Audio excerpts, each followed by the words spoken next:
Hey guys, what's going on? Caleb here with the Video Box Company, and today I want to tell you about the differences between running a video box campaign and just making a video box.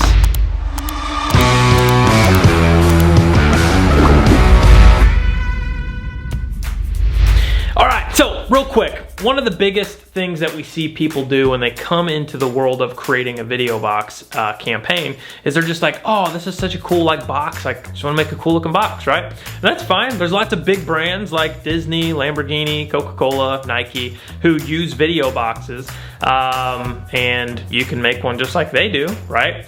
And copy them. But the problem with that is when you copy a big brand like that, if you didn't already know, Coke spends about $4.1 billion a year on advertising. And when your pockets go as deep as Coca-Cola's do, you tend not to care as much if your marketing actually gets a result for you, right? So if you copy one of those big brands, essentially what you're doing is you're putting yourself into the same realm that they're in, where you're probably not gonna get a real measurable result from a video box, right? And so while your box will look cool, right? People are like, oh, so cool. When they get it, what tends to happen is they just get sat on a desk and they never call you, right? Which the whole point of using a video box in our world is to actually get someone to have a conversation with us, to initiate the sales process, right? To get them to eventually open their wallet up to us so we can transact, right?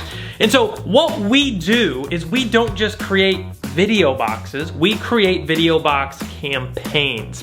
Now, when you create a video box campaign, the way that we do it is we use the video box formula. And this is a 7-step process that every single one of our campaigns has the same 7 attributes to them. And I'm gonna go over that with you here right now. So the first thing in running a campaign that you need is, number one, you gotta identify who you're trying to reach, right? Who's your dream level customer, right? Not like a so-so customer, not a customer that would be cool to work with, but like your top tier, if you could pick anybody in the world, who would that be? Customer, right? That's number one. Number two is we gotta create an irresistible offer to put inside of this box, right? If your offer is no good, nobody's gonna respond to you, right? Your message will fall on deaf ears, right? So that's step number 2, is creating an irresistible offer. Step number 3 is personalizing your messaging, right? Your offer is what gets them to call you. Your messaging is what your offer gets put into to deliver the offer, right? And we do that in a personal way with a personal video that we put inside of these.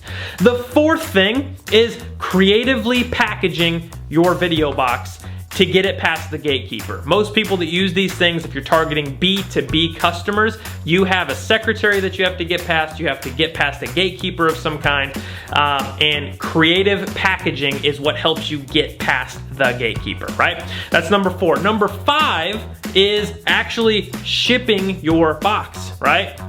Who's the best carrier to use? What's the shipping strategy that you should exercise with these, right? There's a whole lot that goes into that, right? Number 6 is follow-up, right? You can't send one of these boxes and run a campaign without doing follow-up, right? Now, we've got boxes right now that we're targeting giant brands like Nestle, Anheuser-Busch, Boeing, and we're getting 40-ish% of those companies to respond to us on the first try, for one, but on the back end, we get way more people to respond to us after we follow up. And we follow up very, very creatively. And I'm not gonna get into that on this video, but we're not just, sending them a long email saying, hey, I wanna have a conversation with you. No, we're doing text, phone calls, emails. We're also sending them additional pieces of direct mail, other things in the mail to get them to start the conversation, right?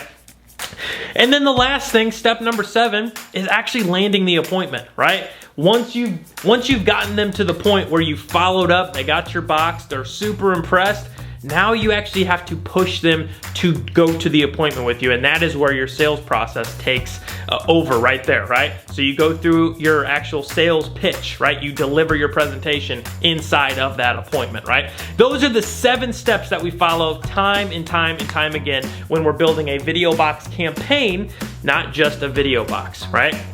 The differences between the two, when you make a video box, you get a box that looks cool, you get a generic video that you put inside, and you know, people might go, oh, that was cool, but they don't call you, right? And you don't really track or measure your results.